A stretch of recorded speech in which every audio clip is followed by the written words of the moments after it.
Well, good morning, everyone, and welcome to today's webinar. Today's topic is Ask a Pro, Navigating Chapters 7 and 13 Bankruptcies. This is part one of a two-part series, so be sure to register for the second session as well, which will be covering Chapters 11 and 12. That registration information will be sent to you at the conclusion of today's event. I'm Scott Fink. I will be the moderator for today. I'm a partner with Weltman, Weinberg, and Reese, and also the managing shareholder of the Bankruptcy Group. I manage our practice group, which focuses on consumer and commercial bankruptcies in all chapters, and we are a national bankruptcy practice handling cases in all 50 states. Before we get started, I do want to take a minute to just go over a couple of housekeeping items for you. We want to make sure today's presentation is valuable for all of you. So we ask that you submit all questions by clicking on the question button in the control panel and then typing your question. Those questions will only be visible to me, and they'll be addressed throughout the presentation. So with that, I did want to just quickly lead off with a little bit of bankruptcy data for you, some interesting stuff that came across recently. 2020 is shaping up to be a historic low in terms of the number of bankruptcy filings. We are set, if the pace holds, to have the lowest number of bankruptcy filings since 1987, which, to put that in perspective, in 1987, I was in high school, and I was going to see U2 perform the Joshua Tree in concert. That's how long ago this was. Bankruptcy filings actually shot up a little bit from September to October. We saw about an 8% increase, and another little trend to point out to you is the makeup between Chapter 13s and 7s, the ratio. In 2020, about 25% of filings are Chapter 13s compared to last year when it was 38% of all filings were Chapter 13. So we're seeing significantly less 13s this year. Probably a lot of it has to do with COVID, which I'm sure there will be some questions that will come up throughout the session. Related to how COVID has an interplay with bankruptcy filings and what we expect to see going forward. But we'll address that down the line here. For now, though, let's take a moment. I want to just introduce our panelists. A very talented group of attorneys from our firm here who will be speaking to you. So we're going to start off first with Monette Cope. Monette, if you could introduce yourself. Hi, I'm Monette Cope. I've been an attorney for a long time. I won't tell you how long. I am based in our Chicago office, but I have a practice. I practice all over the country. So I'm looking forward to talking to you this morning. Thanks, Monette. And Milos, why don't you tell everybody about yourself?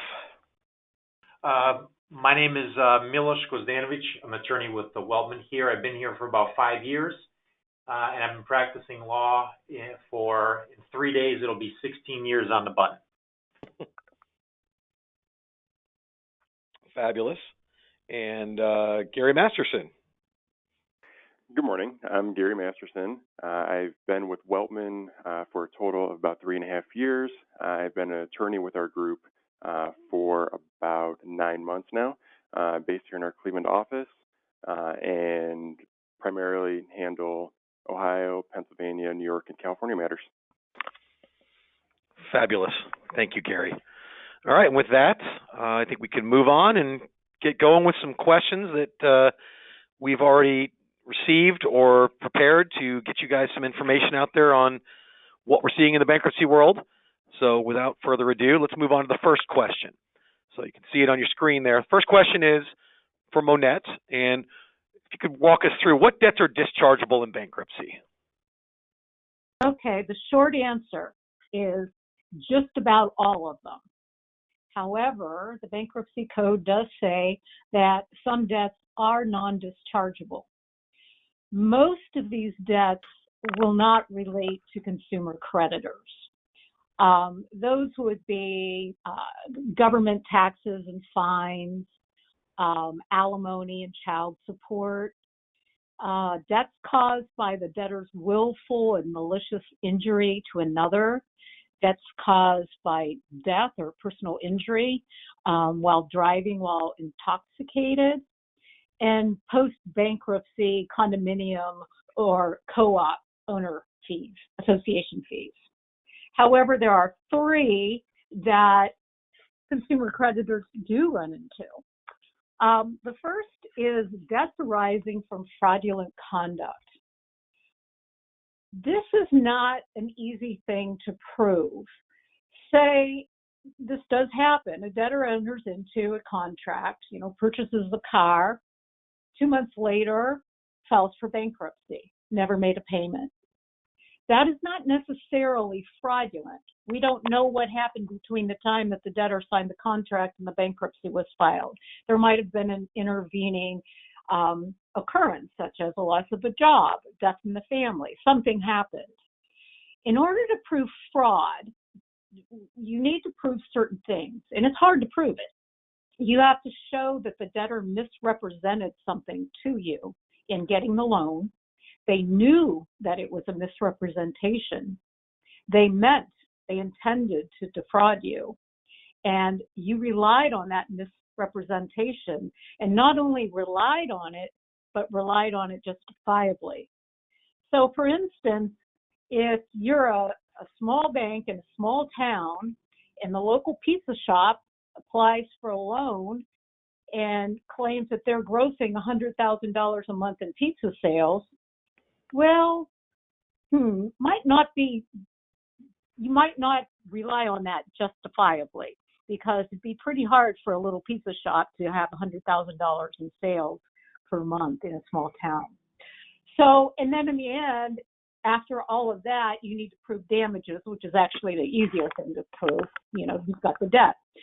So if you think you have a contract where the debtor did intend to defraud you, you need to refer that to your attorney and have the attorney take a look at it. Because there's a lot of things to look at, a lot of facts. It's very fact determinative.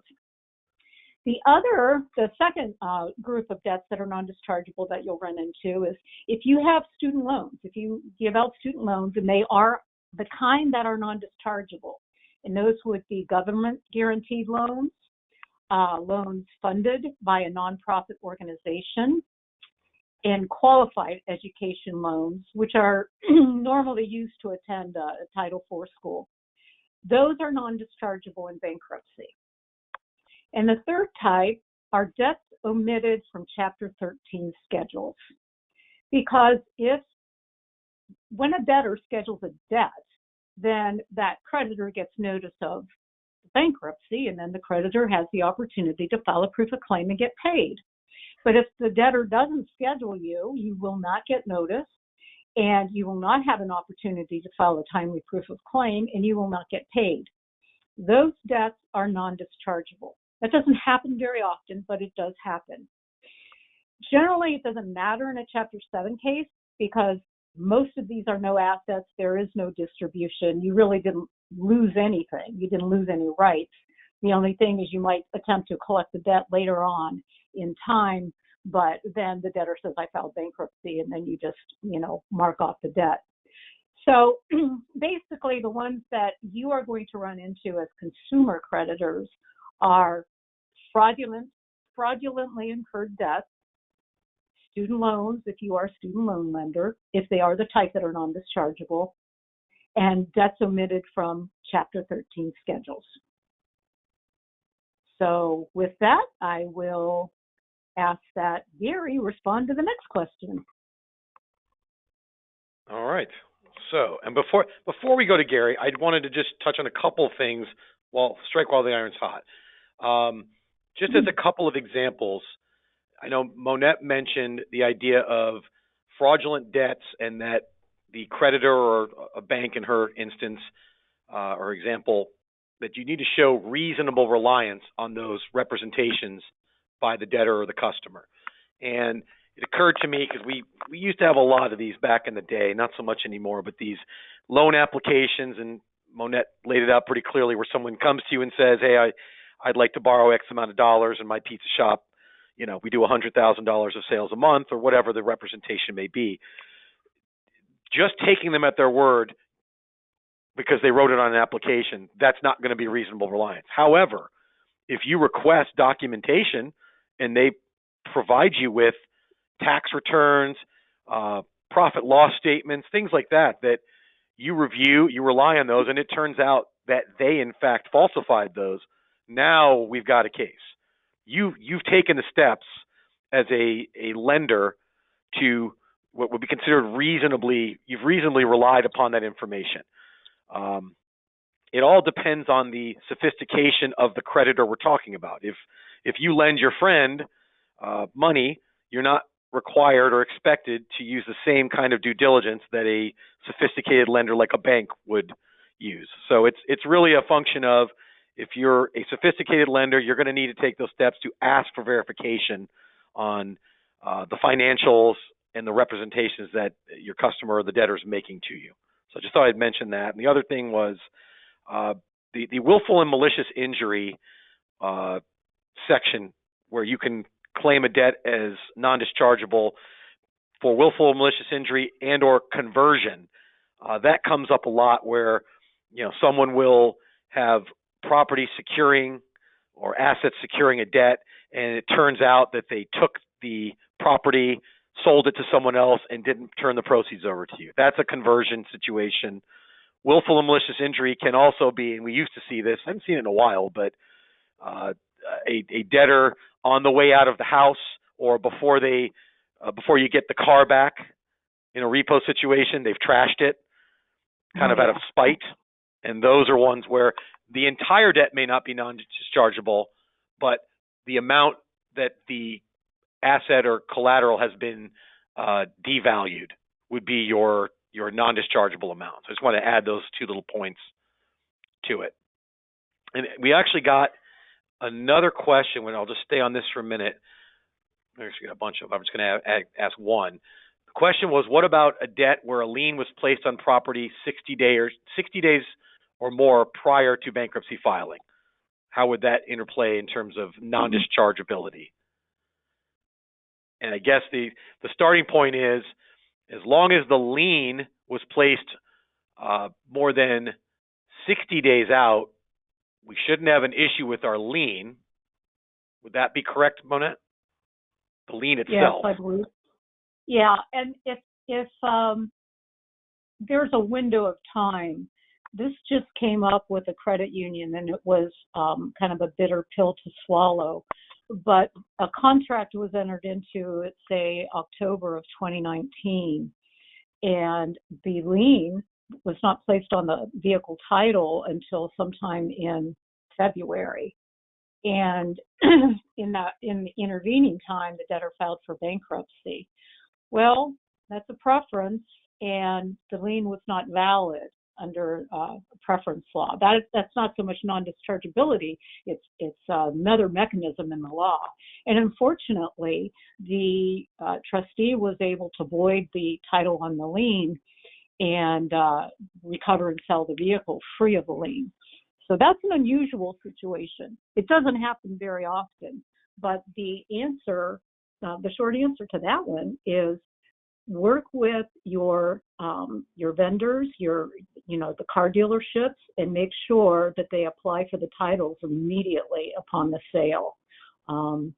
This was hard for the credit union to take because it was a big debt. But the good thing for them is that we were able to file an unsecured proof of claim for the full balance, and so they will probably get a large portion of proceeds with the sale. But still, they lost their lien. Thank you, Monette. Look. All right. Let's move on to question number 2. And this question is for Gary. And his question is, what's the role of a Chapter 7 trustee? So once your debtor goes ahead and files their Chapter 7 petition, the United States trustee, which you're going to see listed on a case, will appoint a impartial case trustee. And what that impartial case trustee is going to do is going to review the filings in the case. They're going to administer the case, liquidate the debtor's non-exempt assets in a manner that will maximize the return to the unsecured creditors. They also will handle 341 hearings. As I mentioned, they will review the debtor's schedules and try to see if there's any red flags. Is the debtor hiding any assets? Are they not reporting all their income and things like that? So their role is to review those filings and, to the best of their ability, to try to make sure that any assets that are in the case, that as an unsecured creditor, you will be able to receive the largest return possible. Perfect. And in addition to that, can you just add a little bit in terms of, does a trustee have the ability, once they find assets, or they think they find assets, what are their powers? So if they find assets, they will issue a notice of assets, which is a filing in the case. At that point, unsecured creditors can file a proof of claim. There will be a bar date that will be set, as you would see in a Chapter 13. And then there will be the distributions to those unsecured creditors who file the claims by the bar date. Perfect. And, that trustee, they do have the power and authority to recover those assets either from the debtor, that it turns out are non-exempt, or from third parties to whom the debtor has transferred assets. Take those assets back into the estate, sell them, turn them into cash, and then ultimately, as Gary's indicated, pay unsecured creditors with it. So the short, important point for all of you on the line is, if you get in the mail a notice from a trustee saying there's a need to file a proof of claim due to recovery of assets in a case, that is your trigger. If you have an unsecured debt against that particular debtor, make sure you get a claim filed and make sure you do it timely, because that's signaling to you that there's either is or potentially will be money for you to share in with other unsecured creditors. If you miss that deadline and you were notified of it, you're not going to be able to share in it. Once that deadline passes, it's too late to get a claim in. So keep that in mind. I'm going to just real quick, before we go on to question number 3, because the questions are flying fast and furious, and I want to hit a couple of them as we go. Let's see. I want to hit one in particular. This kind of relates back to the non-dischargeable claims. Someone asked if a member of a credit union applies for a loan on November 1st. So we're going to use the other day, November 1st, as an example. And as part of that application process, they supplied a current pay stub, and later they file bankruptcy, and you find out they were fired the day before that, the day before they applied for the loan. Is that fraud? So it could be. It could be. That would be that. It sounds like it to me. Would be my answer. It's certainly the short answer as your attorney would be, that's one you should be sending over to your attorneys to look at, because if it in fact turns out that this person knew or should have known that they were not going to have income to support the repayment of that debt, and they supplied you with pay stubs knowing full well that they had been fired the day before, and that in fact that isn't their job, that's potentially fraud. That is potentially a fraudulent misrepresentation of facts to you, that you relied on a pay stub, which there's no way you could possibly know that they were terminated the day before. So a very promising fraud case there. All right. So let's move on to question number 3. This one is for Milos. The question to Milos is, what benefits does a debtor derive from agreeing to reaffirm debts in Chapter 7? Okay. Before I get to that, I'm not going to get into too much intricacy in terms of what a reaffirmation agreement is, but just in case anybody doesn't know, if a debtor files a Chapter 7 bankruptcy, they can reaffirm their secured and also even unsecured debts if they choose to do so. Basically what that means is the debtor signs a form that's generated by the bankruptcy court. We sign it, or the creditor signs it, and then it gets filed with the court. Now what that essentially does is that particular debt then survives the bankruptcy. So that debt that the debtor has reaffirmed is treated as if the bankruptcy was filed against it. Obviously, the benefit to the creditor would be that you have that the debtor is still personally liable on the loan, which gives them more incentive to pay and gives you the ability to pursue them if they default on the payments. Now, the question that we've been posed here is, what motivates a debtor, or what benefits does a debtor derive from actually reaffirming the debt? Two things I think usually drives a debtor to reaffirm a debt.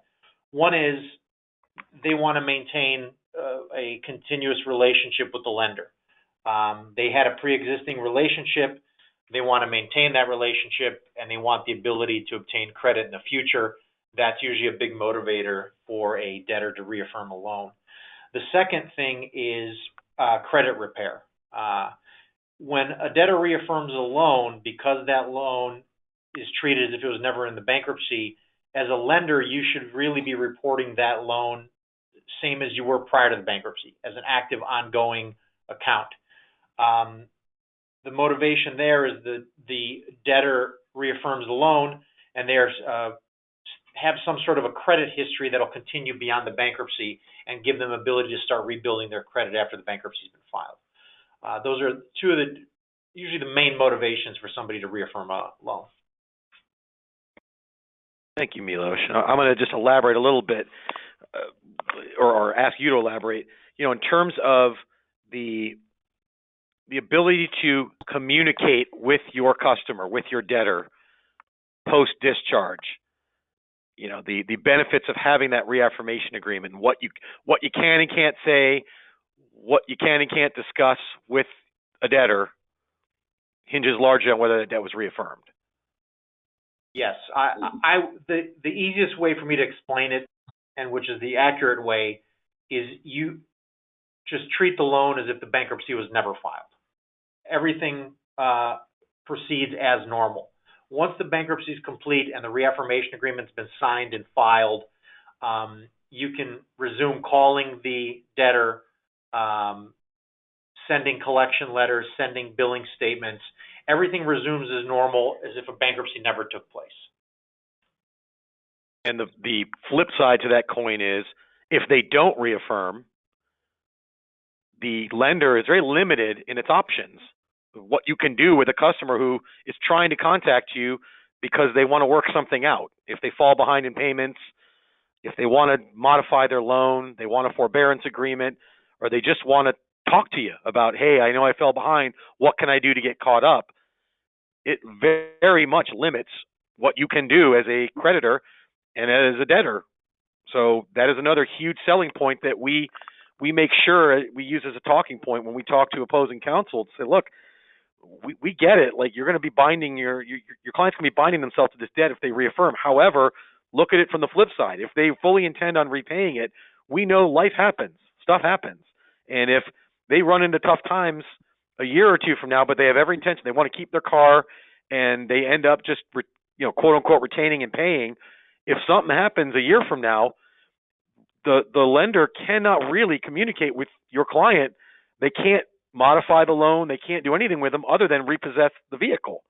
And the same with a foreclosure on a home, versus if you reaffirm, the lender is going to feel a lot more secure because they know they still got the personal liability in place.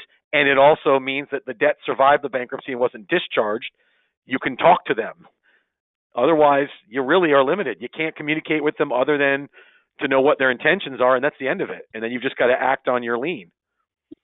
So, correct. Big selling points. And you can't even send regular billing statements.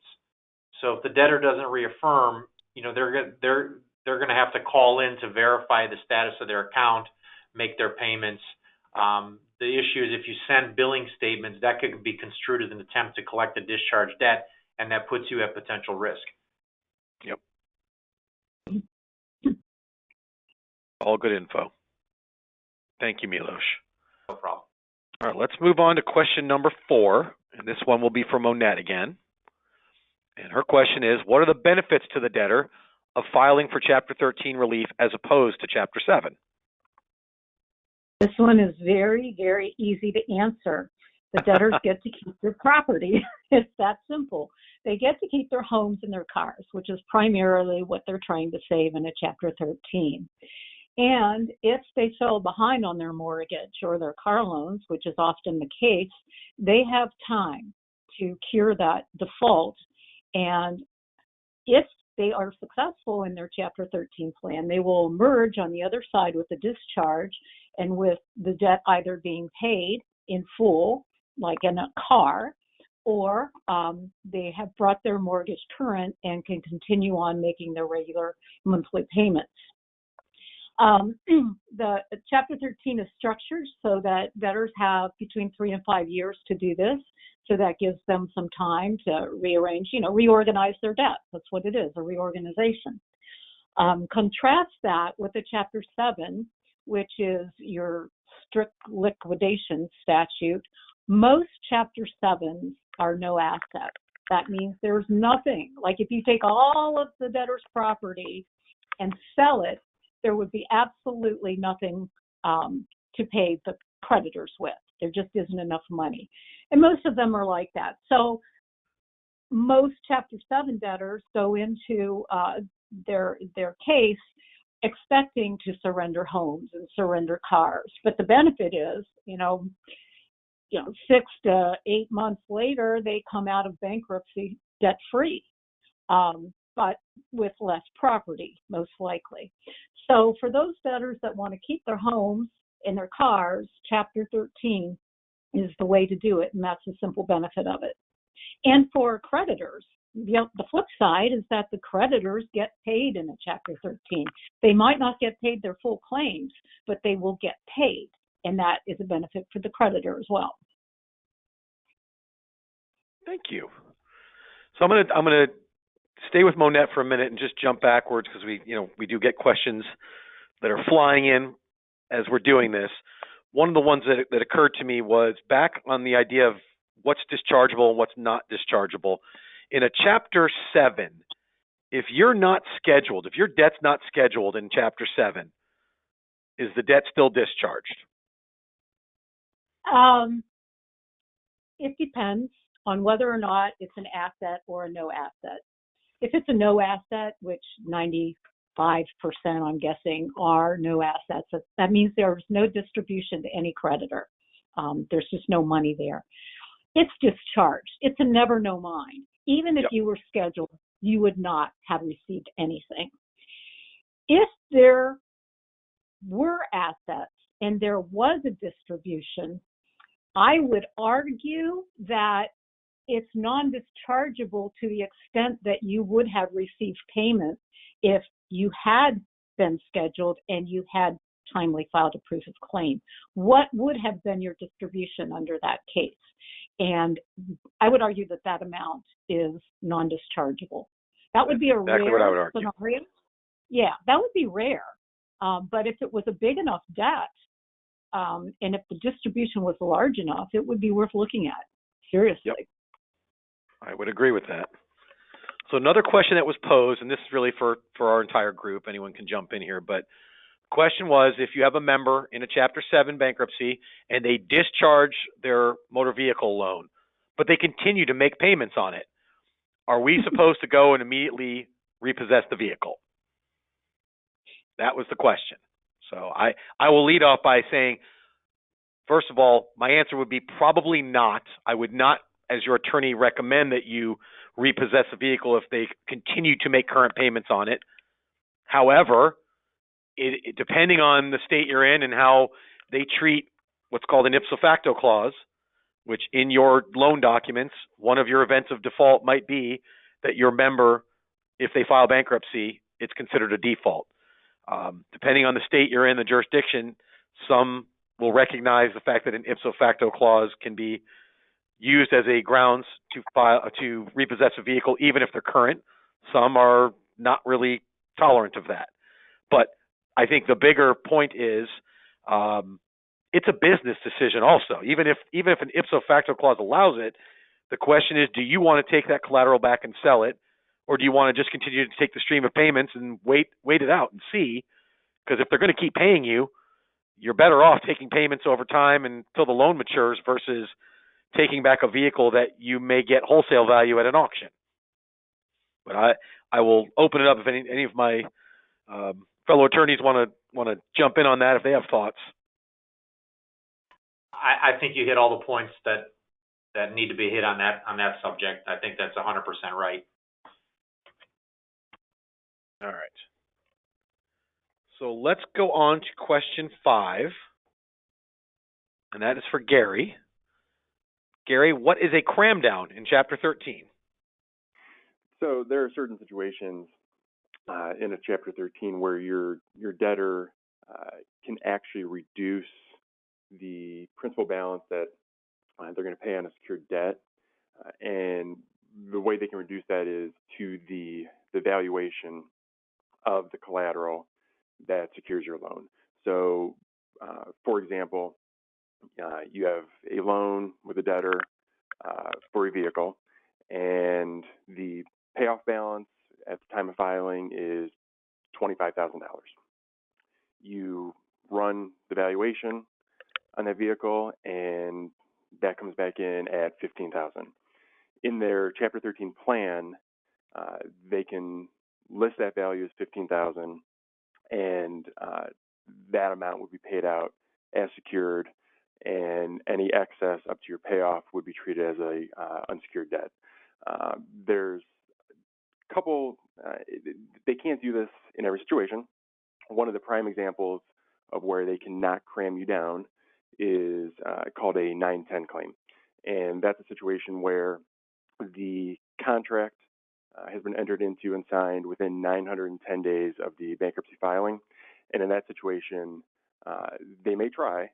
We would then file an objection, basically stating it's a 910 claim and you're entitled to your full valuation. Majority. What type of loans does a 910 apply to? They'll apply primarily to vehicle loans, where I see them. Yep. So this is a motor vehicle type of provision. Correct. Now, the majority, in my experience, especially in Pennsylvania, is most of my objections are based on cram downs. And what everybody needs to be aware of, if you're reviewing your own plans, is watch out for those 910s. And also look at the value. There's every day I see where debtors counsel is trying to cram us down, where either they're just not allowed or they have a value listed in their petition and their plan that they've not provided any basis for. Those I would recommend you send over for us to evaluate and see if there's a cost benefit to filing that objection based on what the value is. And I'll also mention, it's in addition to being very case specific, this can also be very judge specific on the outcome. Debtors counsel, there's can be some situations where I may have a really good relationship with a particular debtors counsel, and I know, I can get that counsel to move our value easier than someone else. A lot of times the situation on those 910s where we're objecting to the value they're trying to cram down to, a lot of times we try to meet in the middle. So it's really on a case-by-case basis. Just keep an eye on those plans. And I would also mention sometimes the way that debtors counsel fills out the plans they file can be very confusing. So if you're reviewing your own plans, just make sure to completely review, because I've seen a lot of situations where you'll see your debt, your institution name listed in a particular section. You think, okay, well, we're good. Keep scrolling, because there's many times in the section near the end, additional provisions, that they will try to stick some wording in there that you might not catch. So just keep an eye on that, and if there's ever any questions, feel free to contact us. Perfect. I'm gonna expound a little bit on that.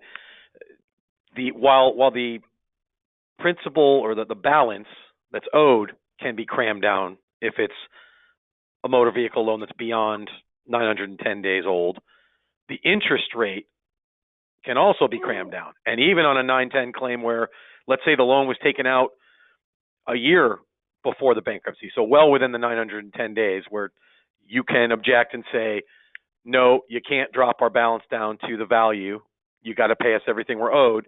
They can still cram down the interest rate. The interest rate still is able to be modified, and the interest rate will be based upon, pretty much in every jurisdiction, a case called in re till, which basically says you are entitled on these secured debts to an interest rate commensurate with the prime rate plus an additional 1 to 3 percentage points for risk, depending on how risky that loan is or was. So that's point number one. The other point is we're talking about 910 days as our threshold for motor vehicle loans, loans secured by motor vehicles. The same concept applies for any other loan secured by personal property that's not a motor vehicle. It's equipment, tools, other things like that that are personal property. The look-back period is 1 year, so not 910 days. You can, the same kind of cram down analysis, if you've got a loan secured by personal property, it's not a motor vehicle, if it's made within a year, they also cannot cram you down on the balance. So I just wanted to add those 2 points as well. All right. Thank you, Gary. The next question will be for Milos, and it also deals with cram downs. Now we'll move into the mortgage area. Can a debtor cram down a mortgage loan in Chapter 13? Well, it depends on the property and where the mortgage stands. First off, if the debtor has a mortgage on their primary residence, that would be their domicile, the home that they actually live in, they cannot cram down or modify a mortgage on their primary residence. Now, what they can do, if there is a second or third or any mortgage down the line that does not, if the house does not have enough value for any subsequent mortgage to attach, that mortgage can be stripped from the primary residence. So what that would mean is if the debtor owns a house and it's worth $100,000 and their first mortgage is $125,000, they can't do anything with that mortgage. They have to pay it as is. If there's a second mortgage on that house, they can actually strip that mortgage off that property permanently. There are some contingencies to that. If the case does not complete, that mortgage still stays on the property. Second of all, that mortgage that's being stripped will have to be treated as an unsecured claim for the duration of the plan. Now, if the property has equity, then that second mortgage can't be stripped. It doesn't matter if equity is 1 penny or the full amount of the mortgage. If there's any equity for that second mortgage to attach, they cannot strip that mortgage from the primary residence. And that's only in a Chapter 13. The mortgage can be crammed down to the value of the home if it's a rental property or an investment property, but not if it's the debtor's primary residence. The only circumstances where a first mortgage can potentially be modified would be a situation where the mortgage matures within the timing of bankruptcy. So if a debtor files for bankruptcy and the bankruptcy plan is supposed to go for 5 years, and that particular mortgage will mature within that 5-year period, the debtor can actually re-amortize that mortgage and pay it in full over the course of the bankruptcy plan. They will not be able to reduce any of the principal, but it will change the terms of the payment over the course of the plan. But can they extend it out beyond the 5 years? Can they force a creditor to go beyond the 5 years on a matured loan? They cannot. Yep. But obviously, if they try to do it, it is at the client's discretion. We've had circumstances before where the debtor was offering to pay a certain amount over the course of the plan and let it extend beyond the plan for a period of time to make the figures work. And if the client is willing to do that and it's in their favor, there's nothing against it, but they cannot normally extend it beyond the plan. At least in the jurisdictions that, I practice in. I don't know if there's any prevailing case law in any other districts, but not in the Northern District of Ohio, as far as we can tell. Yep, I'm not aware of it anywhere else either. Neither am I. Okay. Let's go on to question number 7. This one will also be from Monette. And this question is, does the co-debtor stay exist in all chapters of the Bankruptcy Code? And the answer is no. But before I go on, let me explain what the co-debtor stay is. Say father and son wants to buy a car and he needs a co-signer. So dad says, oh, I'll co-sign for you. Son, no problem, you get your car. Well, then son files for bankruptcy and the father does not. The father is a non-filing co-signer. And in Chapter 13 and Chapter 12, which is the family farmer section, the co-debtor stay does exist as to the father, which means that you cannot proceed against the father without getting co-debtor stay relief. And the other thing you need to look at is this a consumer debt? Yes, it is a consumer debt. Son bought a car, dad co-signed, dad's protected by the co-debtor stay in Chapter 13 and Chapter 12. But if this were a business debt, a commercial debt, there is no co-debtor stay against the non-filing co-signer. In Chapter 7, there is no co-debtor stay, and there is no co-debtor stay in Chapter 11 either. So the answer is 13 and 12, yes, there is a co-debtor stay, and you need to get relief as to the non-filing co-debtor as well as against the debtor. And if you guys run into those situations where you've got a consumer debt with a co-debtor in a 12 or 13, those are not difficult to get the co-debtor relief from stay. It requires the filing of a motion, but the reality is all you've really got to show the court is there's more than one person liable on the debt. The Chapter 13 or Chapter 12 plan does not provide for a 100% repayment to you, and that continuing with that co-debtor stay in place prejudices you. It prevents you from collecting on your debt. So those are really the only hurdles you have to clear in that motion to prove it to the court, and that's it. So if you get those, send them over our way. We can certainly take care of filing a motion to lift the co-debtor stay for you. All right, let's go to question number 8. This one will be for Gary. Question is, our debtor has filed Chapter 7. We're unsure what we should do now in order to try to recoup funds. So, shockingly, as you probably heard in many other situations, the general answer is it depends. And really what you need to do here is you need to look at what the status of your specific account is. And what I mean by that is, do you have an unsecured debt? Is it a secured debt? Is it a home? Is it a car? Or do you just have a unsecured loan, for example, or credit card debt? You also need to look at, is that Chapter 7, as we've mentioned a couple times, is that an asset case yet, or is it not? As Monette mentioned earlier, 95% or so of Chapter 7s are non-asset cases. So if you have a Chapter 7 non-asset case and you have an unsecured debt, really there's nothing for you to do. You can just monitor, see does the trustee eventually find assets, and then file your unsecured claim at that point. But your unsecured debt's going to be discharged. You're not going to receive a payout. Now, if you have secured debt, you have a few options. Namely, you're going to possibly try to reaffirm the debt with the reaffirmation agreement, and the results will vary on that. Sometimes that can be jurisdictional. Again, it's going to depend on, is the debtor looking to maintain that relationship with you?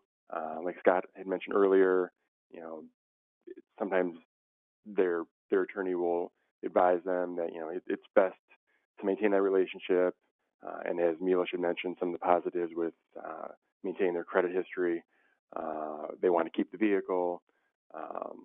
There's also times where, we may think they're going to reaffirm, we send them a reaffirmation, and they decide to just keep making payments. So what's generally termed a retain and pay.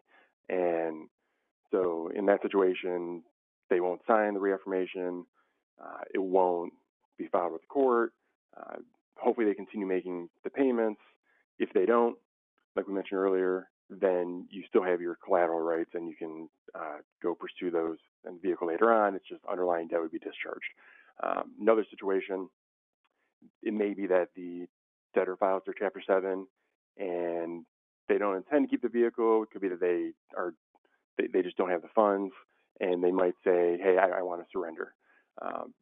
Sometimes that is listed in the petition on what's called the statement of intention. And if that's the case, sometimes we'll recommend that you file relief for stay.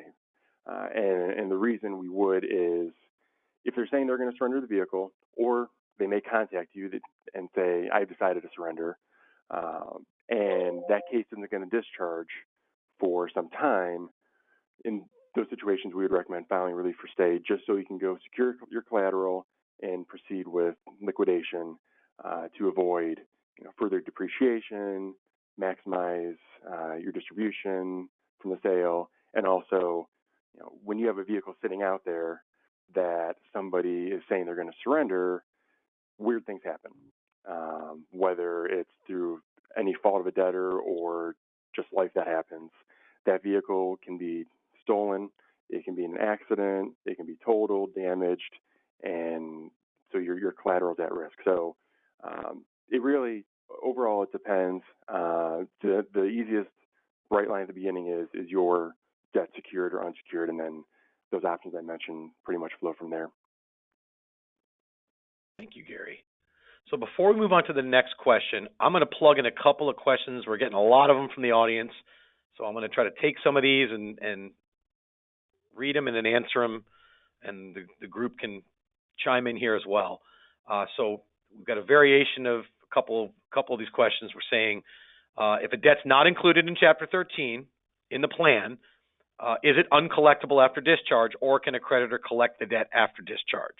And I know we're probably going to touch on this a little bit going forward, but I thought I would knock this out right now. If your debt is not listed in the Chapter 13 at all, if the debtor does not put your debt in there, two things. You cannot try to collect on that debt while the bankruptcy is pending, but once the Chapter 13 completes and discharges, your debt does remain collectible. That's the simple answer I can give you to that one. I have another one here, just to make sure I've got this.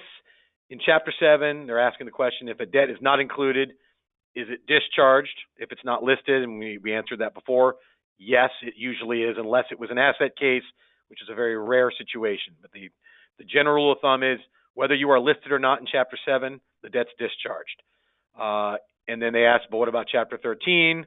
I think we've got that. If you are not listed in the Chapter 13, the debt is ultimately not discharged. You just need to wait till the plan completes and discharges. Then you can go and collect on your debt. Let me see. Scott, can I add to that a little bit, please? Please do. Yes, please. The one thing I just want to remind everyone too is, if just because you're not listed, if you end up getting notice of the bankruptcy in some roundabout way, either the debtor tells you or you do some sort of scrub on your files regularly or something along those lines, even though your debt may not be dischargeable because it was not listed, the fact that you have actual notice doesn't mean you're, I guess, how would I word that? You don't need actual notice to participate in the plan. So if the claim deadline hasn't passed and there's stuff that you can do or should do, you can't consciously ignore the fact that the bankruptcy was filed because you were not listed and you didn't get formal notice. So that's a potential issue there. So if you have an opportunity to participate in the plan, you have to take it. You can't just ignore it at that point and say, I'll collect it on the back end if you knew already that the debtor filed for bankruptcy. Yeah, a good way to put it is we don't want our clients to come in at the end with unclean hands. We want you to have clean hands. If we knew or you knew that a Chapter 13 was filed and you just don't like it, you don't want to participate, and we wait the whole 5 years and then the bankruptcy's over and now we want to try to collect, I don't want to have to make an argument or defend a situation where the debtor's saying, yeah, but they knew. I called them and told them. I told them well before the opportunity to file a claim passed and they just chose not to participate. So don't just sit on your rights is the short answer. All right. So now let's go to question number 9. This one will be for Milos. And that question is, our debtor has filed Chapter 13. It's been some time, and we aren't getting paid. Is there anything we can do to receive funds or secure our collateral? Okay. In those situations, the first thing you're going to look at is to see what type of treatment your claim is getting provided for in the plan, because that makes a huge difference on distribution. The easiest answer is in the scenario where the plan is set up for a direct pay. So what that means is the debtor files a Chapter 13, and the plan is set up in a way where the debtor is continuing to pay that loan directly to you outside of the bankruptcy. Under those circumstances, nothing changes. If the debtor is late on payments or if the debtor falls behind on payments, you can reach out to the debtor, let them know. And the alternative, if it's egregious where they really fall behind, you can file a motion for relief from stay to recover the collateral. The second scenario would be a situation where the money is coming in from the trustee. Now that can be handled one of two ways. The trustee also can do a direct pay, and it's very common in situations with mortgages where the debtor is behind on mortgage payments and then he files bankruptcy. 9 times out of 10, that plan is providing for the trustee to pay your ongoing mortgage from the time the bankruptcy is filed, and then also pay a little extra to catch the mortgage up on the pre-petition payments. In those situations, if you're not getting payments, that's an issue with the trustee. A couple things to keep in mind. Usually there's a delay in those payments. So the debtor will pay money to the trustee collects the money, then cuts a check to the lender, and the check gets mailed out, and you get it and you apply it. So it's not unusual for there to be a 30 to 60-day lag in direct payments if they're coming from the trustee himself or herself. Now, the general rule of thumb is if you're not seeing payments in those situations for 60 days or more, it's worth looking into the bankruptcy plan to see what's going on. If it's a situation where there's just a delay with the trustee, you're going to have to wait and just have faith in the system, and eventually they're going to get you caught up. If it's a situation where the debtor is not funding the plan and the trustee does not have enough money to make your payment, then you have two options of what you can do. One is you can take the aggressive approach, which I would generally recommend, and you file a motion for relief from stay. That'll get the debtor's attention, and hopefully they'll bring the plan current, so the trustee can, bring you current and resume funding on the plan. Alternatively, the trustees normally will dismiss a case if the debtor is not funding, so you can wait for the trustee to dismiss. The only drawback there is that's out of your control. And in most circumstances, you're probably not going to see a trustee file a motion to dismiss a case until the debtor is at least 60 to 90 days behind on trustee payments. So you can take the more proactive, more aggressive approach and do it yourself, obviously with the cost to you, or you can sit back and wait for the trustee to make a decision and file that motion to dismiss. Now, situations where the claim has been modified or reamortized, that's very common in situations with motor vehicles or even unsecured accounts. With motor vehicles, I would say the same thing. You should start seeing distributions from the trustee shortly after the case is filed. Unlike ongoing payments, the trustee is not, there's no sense of urgency for the trustee to make that distribution. So if something comes up and there's not enough funds, or there's a priority claim ahead of yours, there's a good chance your claim might not start seeing money until a few months or even up to a year into the case. So if you're not seeing funds in those situations, the case will have to be analyzed to see exactly what the treatment is and then make an assessment there. If you're an unsecured claim, realistically, you have no power to do anything. The unsecured claims generally are lowest in priority. They're usually pushed to the very end of the plan, and the trustee gets to them when it gets to them. So if it's an general unsecured claim, you're lumped in with a group of other creditors, and you're probably not going to see any payments for a couple years, really nothing you can do in those situations except for wait.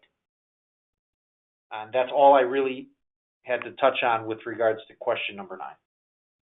I think that covers it. I'm going to real quick, because I know we're getting close to the end, so I'm going to try to plug in some more of these questions. They're coming fast and furious, and I'm going to apologize ahead of time that we just aren't able to answer all of them as well as cover the things we want to cover. We're probably not going to get to the end of our own stuff, but someone asked a question about wage garnishment monies. Are those considered an asset in a bankruptcy case? So the short answer is it can be. There is what's called a preference period, a look-back period in Chapter 7, where the trustee in bankruptcy can look backwards 90 days from the date of filing, and any wage garnishments that took place within that 90-day period, if it adds up to a certain amount of money, it can be and usually will be recovered by the trustee. Trustee will make a demand of you if you got a wage garnishment from the debtor in that 90-day period and it adds up.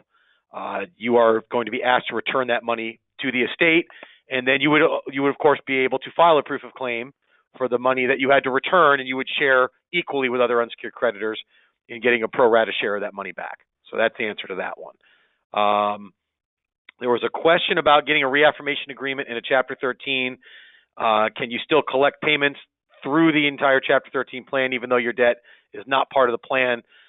That one, short version of that is reaffirmation is really in Chapter 7. So you're not going to see a Chapter 13 where debtors reaffirm on the debt. That's just going to be you are provided for in the plan, you receive payments according to the terms of the plan, and that's how you receive your monies.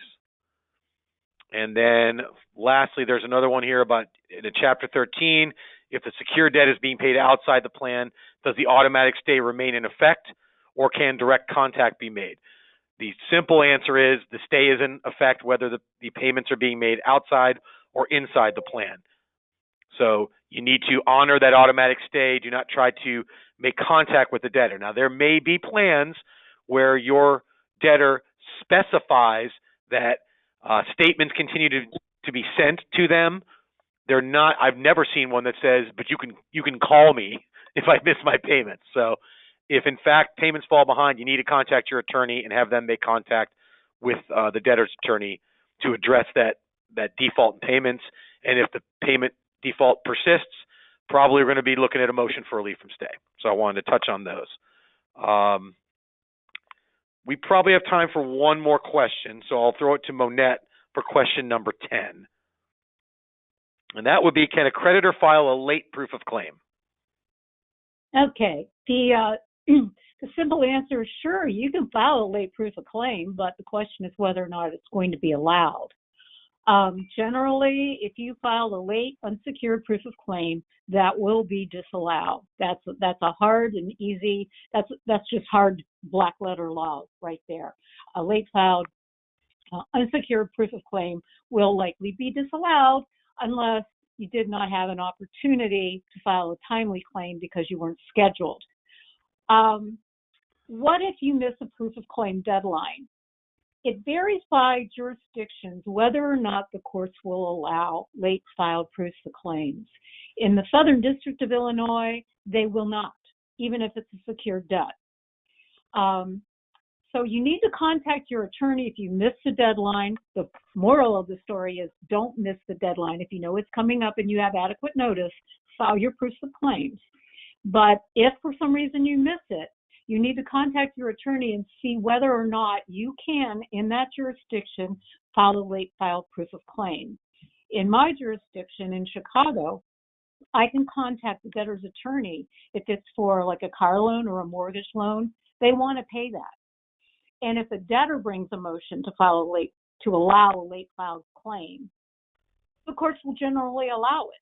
But if I bring the motion, the court will not. So you need to refer that to your attorney if you're in that situation and find out what you can do in that jurisdiction and what kind of workaround you can do. So that's the short answer. Fantastic. Thank you, Monette. You're All right, welcome. so we're coming up on noon here. So I want to thank everybody for attending the webinar today. We really do hope that you found this informative. And I know that, just by the number of attendees, the number of questions that were flying, we know there's a lot of interest in these topics. I believe you have our contact information. If you don't, we will make sure that we get that to all of you guys. And if you have additional questions you want to shoot to any of us, just shoot them over by email or give us a call. But I will make sure that our marketing team gets that out. And I'm sure we'll be reaching out to you guys as well as a follow-up. But we want to thank you all for attending and remind you there is going to be another second part of the Bankruptcy Ask a Pro series, which will cover Chapter 11 and 12. That's going to be on November 19th. I'll also be moderating that event, and Jeff Peters, one of my partners, will be the panelist on that event. So you will get registration information in your email shortly here after we conclude. So please register for that one as well. We'd love to have you for that one. And to see all upcoming Weltman webinars, please visit the event tab on our website, which is weltman.com. And I want to thank everybody again for attending and wish you all a great day and hope to talk to you all soon. Thank you.